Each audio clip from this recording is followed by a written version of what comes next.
क्या आल्हा उदल कौन थे? आल्हा उदल जब यहाँ से चल गई महोबा में तो उनका टाइटल आल्हा सिंह हो गई, उदल सिंह हो गई। नहीं तो रहे वाला दक्ष राज्य बक्ष राज्य यजमंगल करा यदुवंशी छत्री रहो आल्हा उदल। लेकिन कवि जी भाव का सब क्या कर रहे हैं? Hello hello hello hello hello हाल हाल ठीक है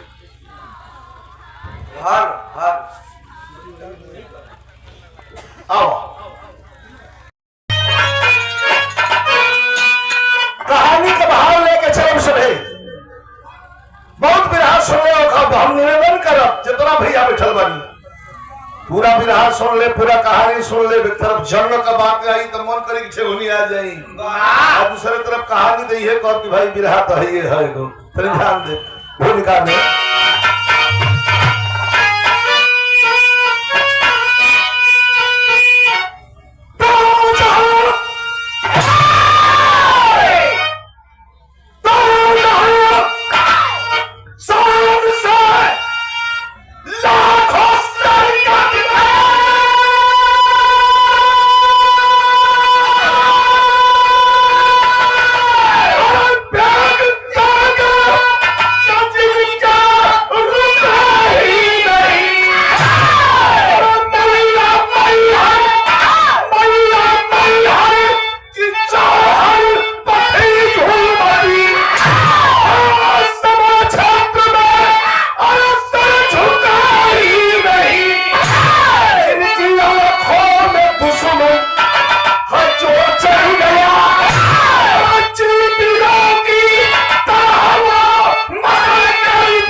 कवि का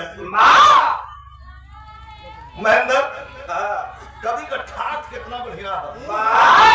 आल्हा उदल निकलते थे जिस राह से मौत भी। एक बात बताई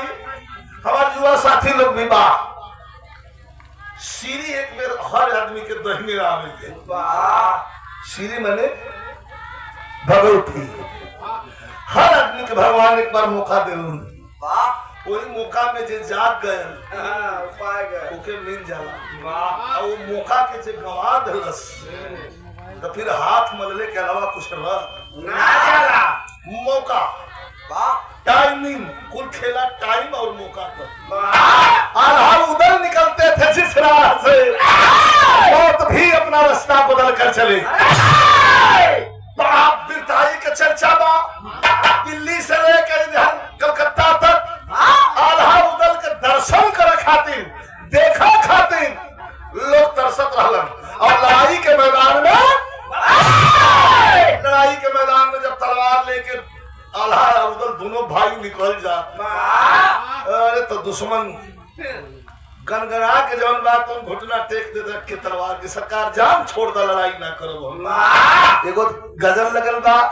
गुरु जी लोगन के याद करे खातिर ने गजल के। वैसे हम तो नई से नई नुसरत फतेह अली खान से गुलाम अली तक के गाइला। वंदना को चमकते चांद को टूटा हुआ तारा बना डाला, मेरी आवारगी ने मुझको आवारा बना डाला। लेकिन ये गुरु जी लोगन के याद कर खातिर ने गीत के हम रखले बानी। कौन गीत बा?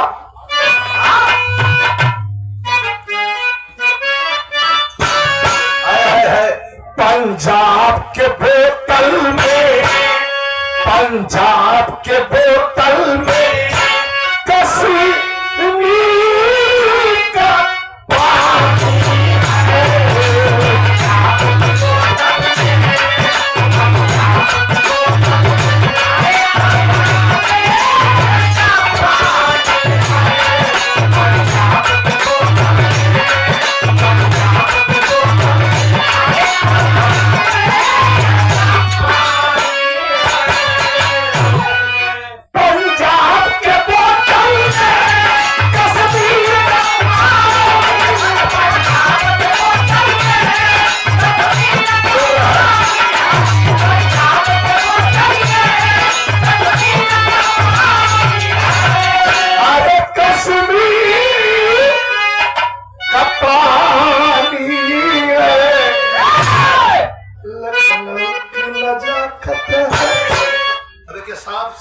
कह दई लखनऊ की नजाकत है एकर मतलब ना है मतलब एकर है कि लखनऊ की नजाकत है लखनऊ की नजाकत है अरे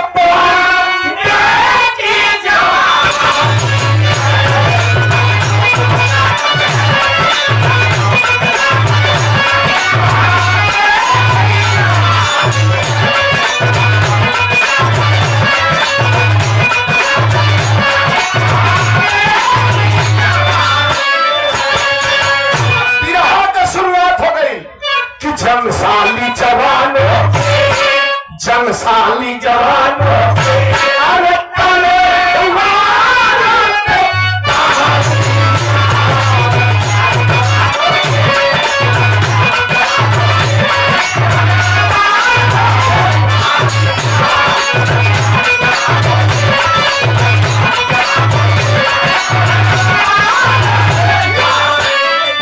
अब यहां समझ में आई कहानी शुरुआत हो गई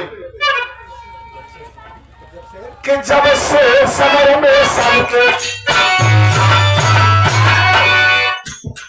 जब से समर में सबके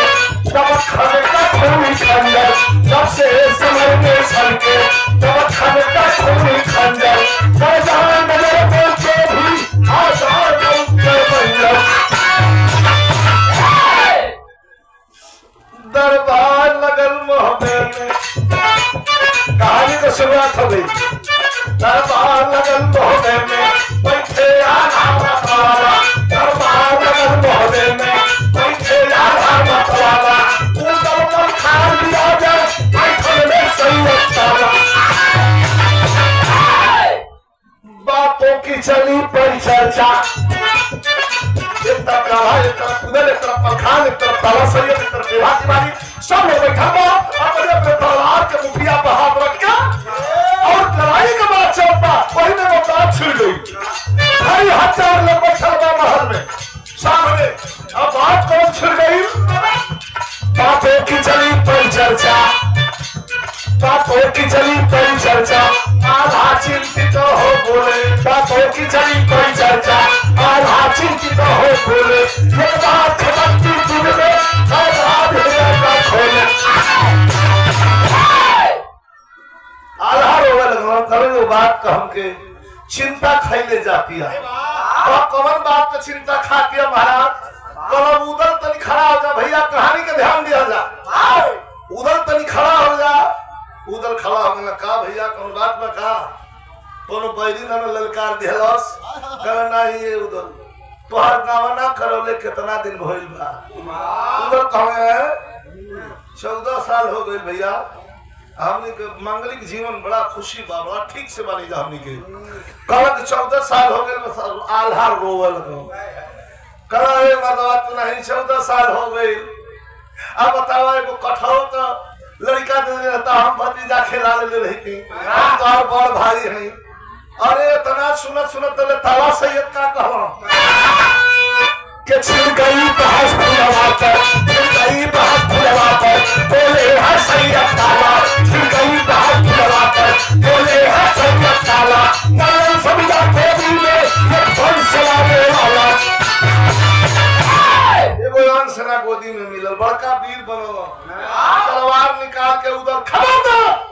जवान संभाल के बोली हां जब तलवार लेके दौड़ो तो आल्हा रोकल कि ना ना ना ना ना बेजाय निखन कह काहे गुस्सियाई बड़ा तो वही घड़ी ताला सैयद खड़ा भइलो अब देखिए वो पीर मार देलो आप मरो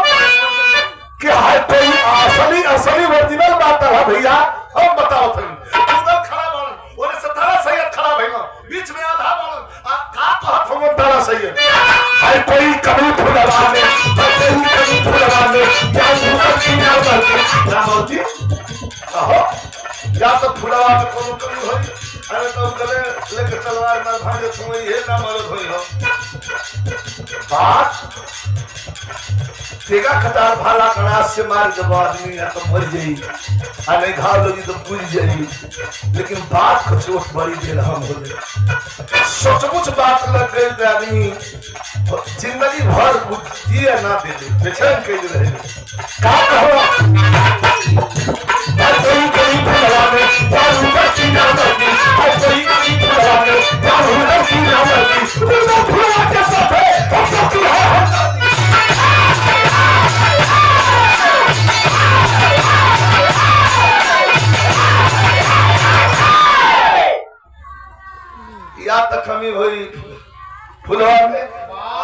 अरे तो उदले ना मर्द हुई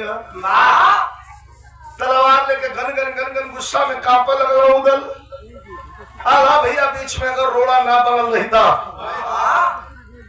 तो इनको गर्दन काट लेते आज हम। पूरा लोग बैठल बा, 2,500 लोग बैठल बा, अपने अपने कुर्सी पर वीर लोग बैठल बा, लेकिन उदल के बाप के इतना आघात लगल कि रोवत तलवार अपन धैला और रोवत वहां से महफिल से उठल चल जाओ। कवि जी कितना सफाई से लिखला,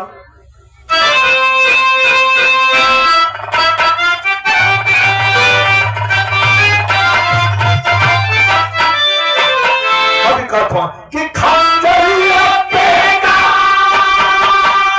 और खंजरिया पेगा से भी बढ़ के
पकड़ के फुलवा के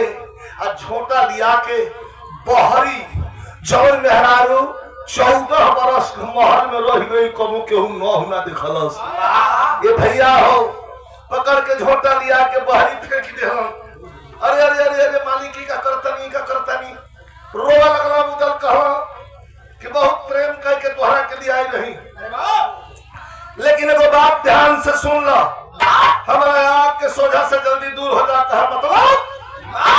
मतलब कि तुहार महोबा से निकाला हो रहा बा, अब महोबा में मत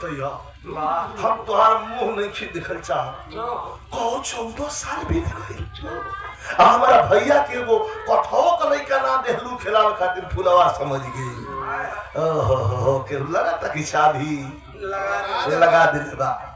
हंसे लगल फुलवा, समझावे की कोशिश करते कि लड़का पेड़वा फरल बा, तो क्रिया के दे दी, ये तो भगवान के हाथ में है। कल कि ना तो के भगाई कहो करी बात कहो एगो दूसर बियाह करके एगो मेहरारू लिया आई। फुलवा कहते ओकरे बात कहते कि 9 महीना में एगो लड़का जन्माई, अले जाके ताला सैयद के मुंह पर फेंक दे के साथ देखो मर्द है। हमके ना मर्द बतावता हूँ। फुलवा कहते अरे का मजाक के बारे, निकाल के मुठिया तलवार के मुठिया पर हाथ रखलम, खींच ले हम तर आधा तलवार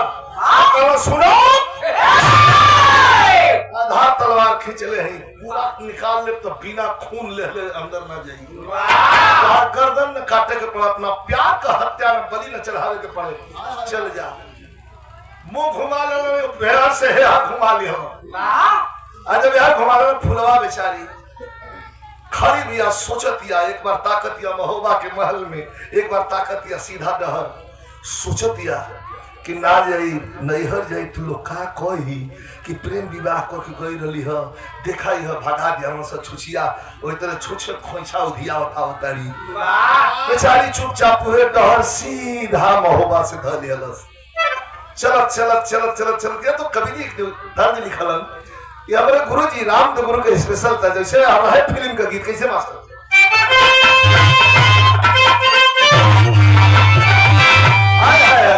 कि चला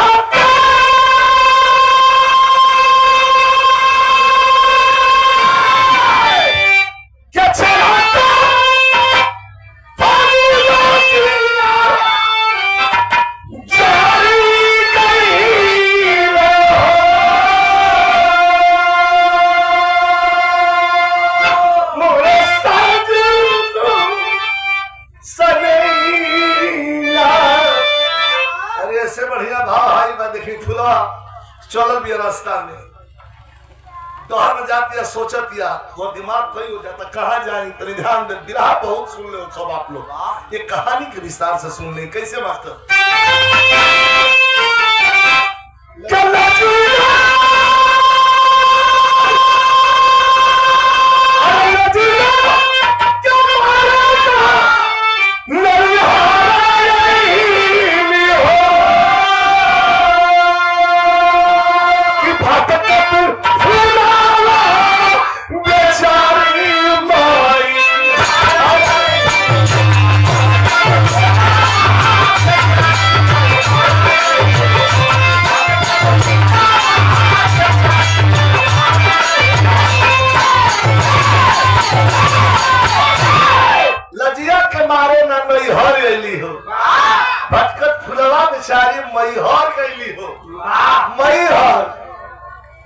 शारदा माई के धाम कर कुल दर्शनार्थी जात रहन सा दर्शन पूजन करे खातिर वही के भीड़ में ही हो फूलो हो लिहलस। जाते जाते जाते जाते सीढ़ी चढ़त चढ़त चढ़त चढ़त भुखायल पियासल आखिरी सीढ़ी पर जाके मूर्छित तो होके गिर गई। है मुहावा तनी लौकत रहे, ये तनी सुंदर रहे फूलवा कि लोग बतावल इतिहास बतावेला कि एगो फूल से वो मेरा तौलात रहे, इतना सुंदर रहे हमारे पन में। कुछ दर्शनार्थी जाके पुजारी बाबा से लोग कहर सिंगारिया बाबा से, ए बाबा एगो मेहरारू है सीढ़िया पर गिरल है, ये तरह सुंदर मेहरारू हमने का नहीं खींच देखल जला तक देव लोग का मेहरारू हो। अरे महाराज ओकरा गोरैया के आगे सोनवा का गहनवा फीका लगता। पुजारी बाबा माई का पूजा करत रहलन, तुरंत आरती दूसरा के थमा के दौड़लन लोटा के पानी लेके, अब फूलवा गिरल रहे जल छीटा देहो, छीटा पानी का मिलल उठ के बैठ गई, आंख में आंसू बा। पुजारी बाबा पूछलन कि बेटी अरे का तोहर नाम है? मुड़ी हिलस की नहीं जानत। अरे टटके मांग में सिंदूर बरे बेटी तोहर मालिक के है? फुलवा रोवे लगल कलर के कुछ नहीं खी जानत। अरे अपन वतन तो बता दो, हो नहीं खी जानत। कल जब कुछ नहीं खू जानत तो हमके अपन बाप चाहे अपन भाई बुझिया। आई माई का बहुत सच्चा दरबार है, दुगो टिक्कर लगावा, एगो हम खाई एगो तू खइहा। वक्त आई जब तई माई खुद तोहरा परिवार से मिला दे बिटिया, आवा चला मई हर कहे, अरे मई हर कहे पुजारी बाबा सरनिया कि हमारे यहाँ रही के बितावा जिंदगिया जब फिर से उजला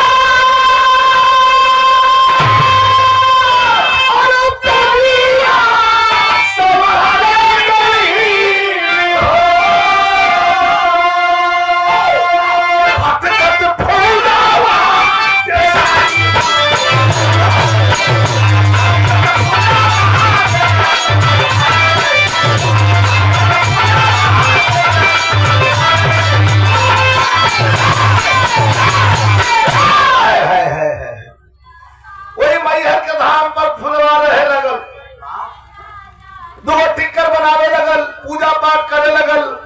रात दिन अखिया सावन भादो का बदरी भइल बा दुख तो बढ़ले बा। अरे जेकर घर छूटल दुआर छूटल सामान छूटल है दादा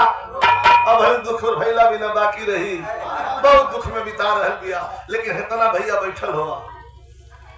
ये सब हमनी का टेलीविजन है ना हम जा रिमोट तो बस उसी के हाथ में है।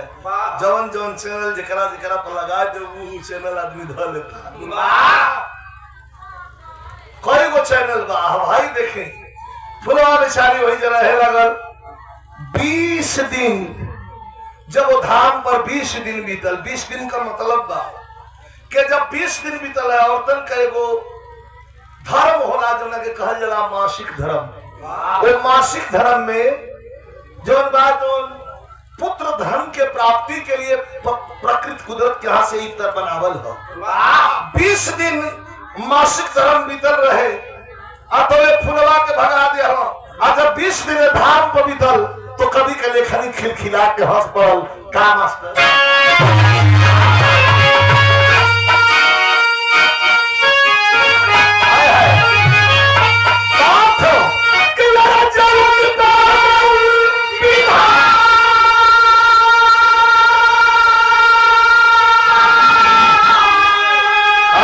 यादव बाबू की शुभ आशीर्वाद तनी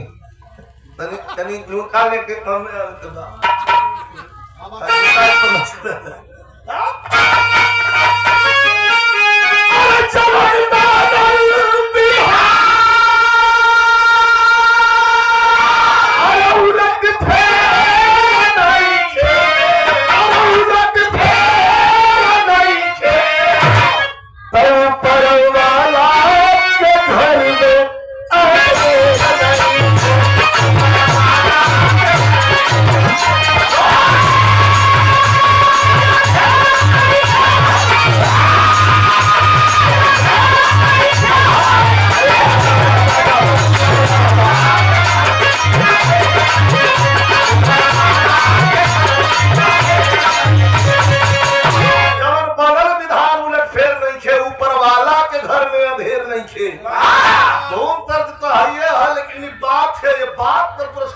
गुड्डू खलीफा भैया उसरी से शुभ आशीर्वाद धन्यवाद तरक्की करें आगे बढ़े। आप कभी जी लिखा था बात खुल दिया कि चोरे महाफुलवा चोरे महाफुलवा के उदल तुरंत कैला वही महारानी के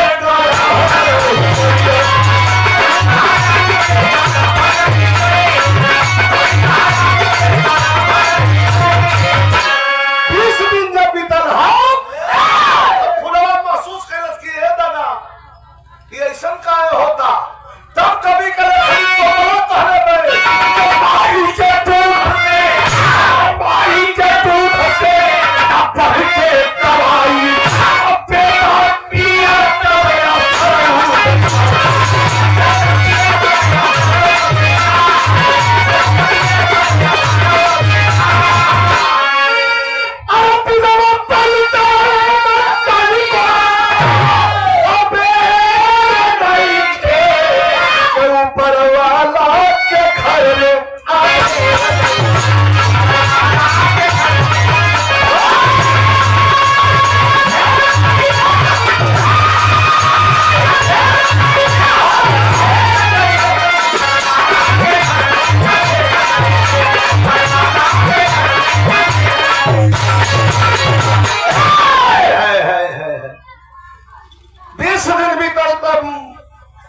महसूस वाले बेटा अरे लड़के बेटा बोला बोला अरे मोरा मने कर बैठा बेटा शांति से बैठा बोला 20 दिन बीता तब फुलवा के महसूस भइल के रे ओकरा वस्त्र में उतरा कोख में ओकरा स्वामी का प्यार पर रहल बा एक बार मोर बनौल उसकी चोली का फिर रोने लगल कलस की ना जाए इतना बेइज्जत के कहल जला कितना बेइज्जत हमरा के क के निकलले मन ना जाए। समय बीते लगल रही मैहर वाली शारदा माई के पहाड़ पर सेवा करत टिकर निकर बनावत धीरे धीरे धीरे धीरे 1 महीना 2 महीना 4 महीना 6 महीना 9वां महीना जब भइल बा तो फुलवा एगो वही धाम पर, मैहर के धाम पर पुत्र रत्न का प्राप्ति कैलस, लेकिन वो जो बेटा पैदा कैलस, ए भैया विराह सुने वाला लोग, वो बेटा ना बारूद पैदा कैलस। वो कैसा लड़का भइल, कबन लड़का भइल, घर में घर बड़ा जोर पर मेहरारू गावत ताड़ी सा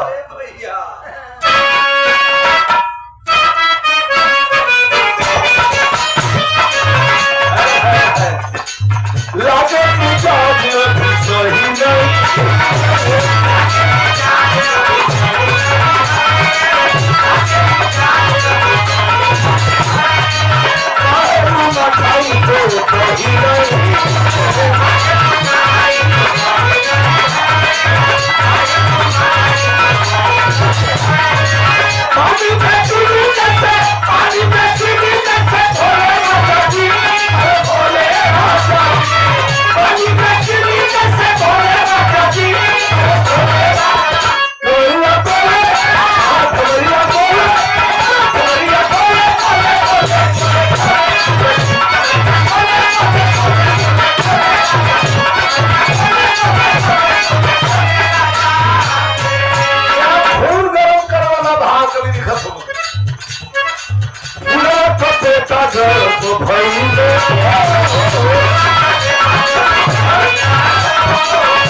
कहानी देखिए भूल किया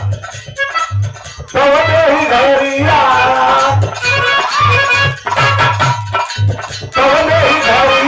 मैया के नगरिया ही घरिया मैया के नगरिया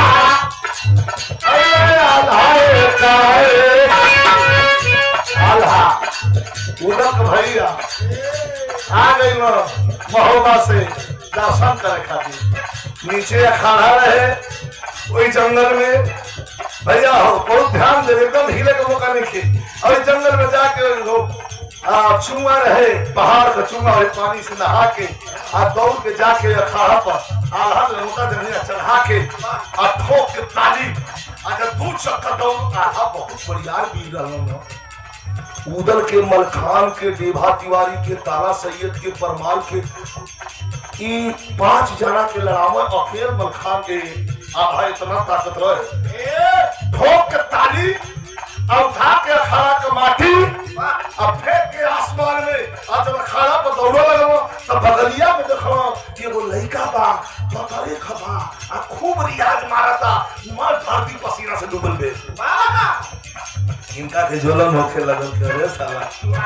हम आधा है कन कहां से जंगली फंगली आके साला ई धरती पसीना से भले बा कोई जैसे आला को ए लड़का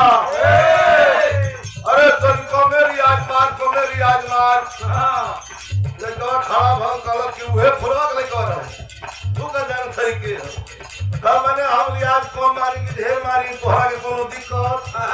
कल दिक्कत ई बा कि ढेर मत मार लिया जा तनी लोड़ ले खुदे तोर जोर हो लड़का कहो कि के आउर बा तोहरा संगे कल ना हम तो अकेले वाली कल तो सारा दिन लड़ी हा कल का है कल के हम कान के पटक देब तो अपना गोड़ से ना दे उठा के दे आल्हा के देहिए छोट ले ले अरे साला ई कितना बोल बात कहतरी भाई अब कभी कहत हूं नहीं करिया मैया के ना करिया अरे भाई काहे अरे पछे मर्जी से भाई का अरे पछे मर्जी से भाई का सब करे जाता था आवेगा बहु के आगे गलत जाओ नाम माता आदमी ना भाई ना जानकारी ले आदमी ना भाई चल जाओ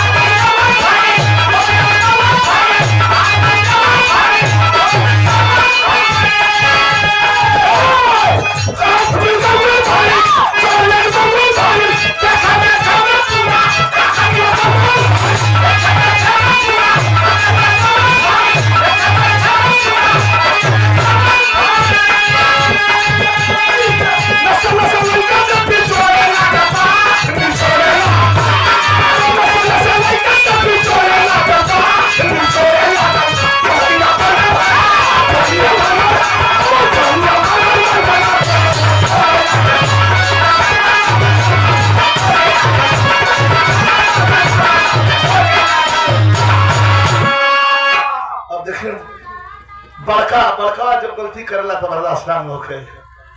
आल्हा बोला तली हम हाथ मिला के लेकर आई अपन हिसाबे किताब से हाथ पकड़ बा अतले 1 कुंटल का हाथ उठा के आल्हा वही लड़का के गर्दन पर मारिए देता हूं वो दे चल कर करी चाचा मतलब कांटा लड़का का हो हम ना बुझा चल कर अब घूम के आए हरियाणा से आल्हा अपने मगन चूर सार हमार धरती धनले बड़ाओ तोड़ देला के आसे रियाज ना करबो आ तवले और से झुला के हाथ आया के खाली हथवा पे अखिया पुन के हथवा इतरे क के घुमा के जमन हाथ मगला साला के गर्दन पर कि भर मुंह माटी उठा लियो आधा पर ले उठ के फिर से अब पूछल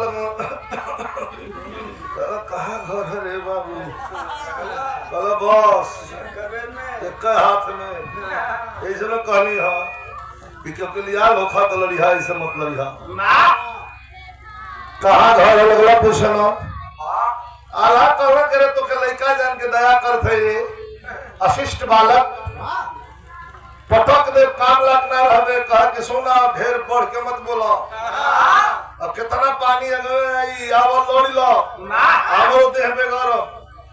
अब दोनों से गरमगल हो गई लाला एकदम गरमा गए कि ये साला के अब ये फेर में पड़ गए एक कुछ हम भौंक के तोड़ के तेज से भेजो हो अब लड़ गए तो लाल बिहारी में से तरह चले गए मास्टर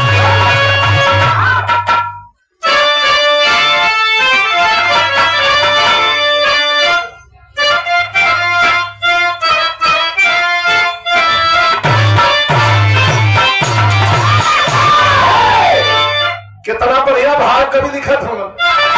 कि अरे मुट्ठी चपकी भी चले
इतना चोर के लगे लगन के ओकरा के मुके नहीं खंदे आ तौले तो मौका पाइए न गइल तौले भारत के पानी बजल से अरे आई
आही दादा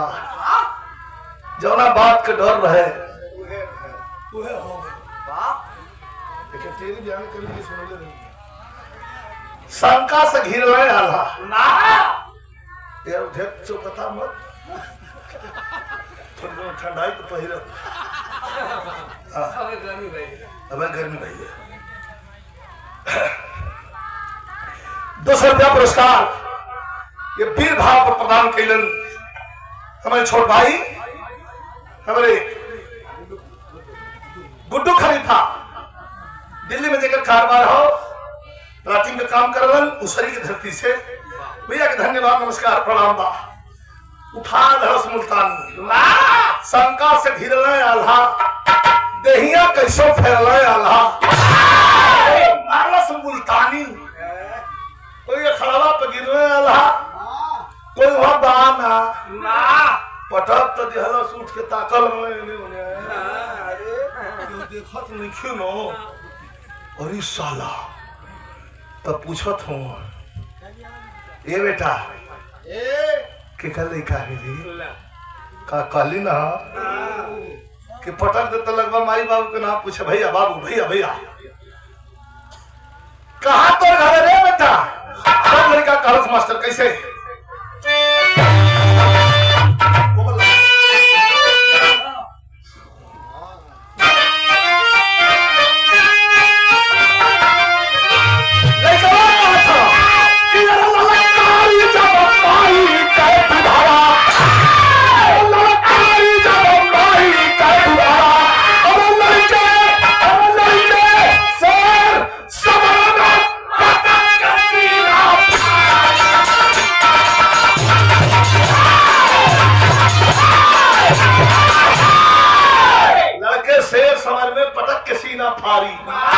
ललकारी जब माई के दुधा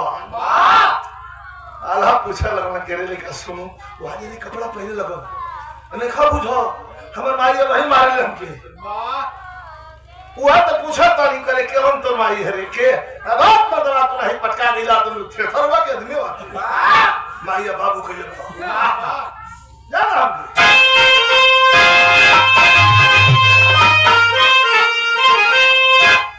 काज ने काहे पटक दिले बा लेकिन एकरा से मन करता कि तने सीने से लगा ले यही से कहलिए खून की कीमत कभी कहत हो कैसे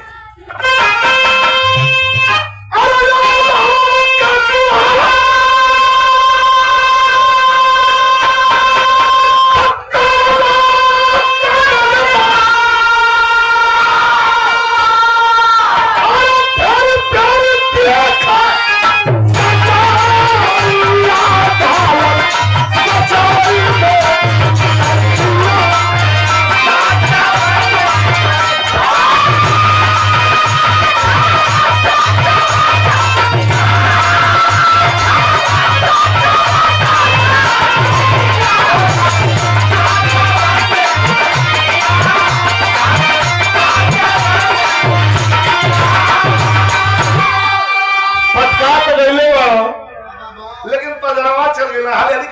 जाता तो पूछत हूँ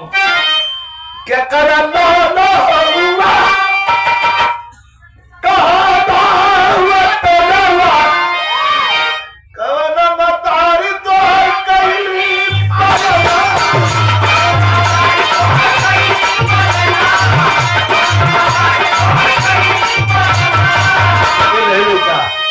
क्या कर रही का रे बता दे हट बता तू हट कोई ऐसे चल कर भागल हो जंगल में सम गयन के बुलाओ नाव रखले बा गयन के बुलाओ चल जाओ लाल हाथ तकते रह गन तेरी सुनी हां बड़ी मजेदार बात बा आधा हो जे खड़ा हो के नीचे से खड़ा हो पर से सादा माई के गोड़ परत हो हे माई इस साला पटक के हमार मूड खराब करी हलत माई हम दर्शन कर कोना मुंह से आई माई हम जाता नहीं महोबा फिर कब आई आगे ना महोबा भकुआ के बैठल हूँ उधर देखवा कहा कि भैया ये तो तुहार मुंह हम खबो ना देखली का बात है भैया बड़ा परेशान बड़ा कैसन तुहार मुहवा कलखा भल भैया अलग ना नहीं ऐसा बात ना अरे बात पूछते आई के महोबा आई के महोबा अरे काहे वाला चरिचा बाकी ये ना बताऊ ना छुआ रे बाबा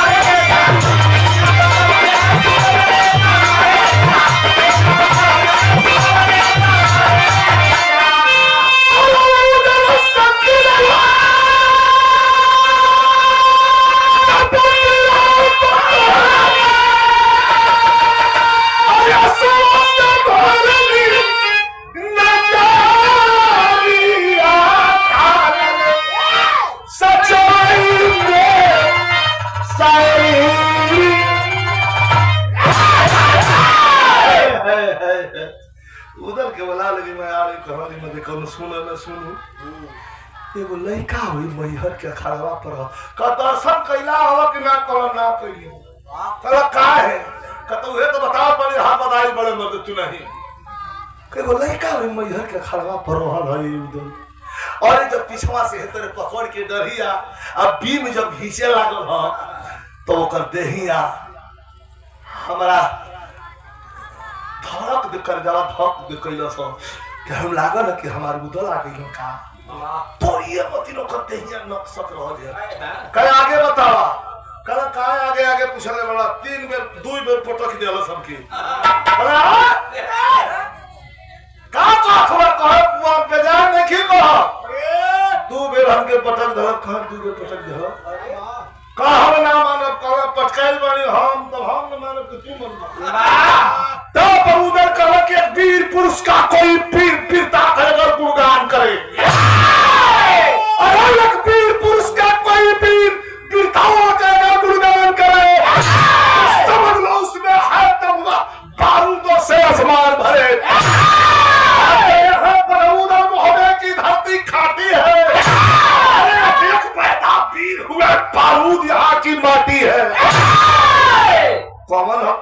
रहल जन महोबा के इज्जत उतार देलस ओकर नाम बतावा ओकर गांव बतावा ओकर नौकर हम ना जानिला नौकर गांव गेला पटक कोई जनलवा में भाग दे कह जे हमारे भाई का इज्जत खराब कर 1 मिनट सुना जब हमारे भाई के पटक ले उधर कहन कि हम मानम ना पटका जरूर दुनिया में कहीं वही खा पैबे न करवा जंगल में भाग गल ताला सैयद से पूछलन कि हेलो ठीक है कोई बात नहीं साहब ताला सैयद से पूछलन कि कहो ताला सैयद नाग पंचमी कितना दिन बाद कहलन कि नाग पंचमी तो हम कह रहे थे भैया 10 दिन बाद कहा 10 दिन है तो एक काम करा 10 दिन बाद तो तैयार हो जा मैहर के धाम पर कुश्ती होगी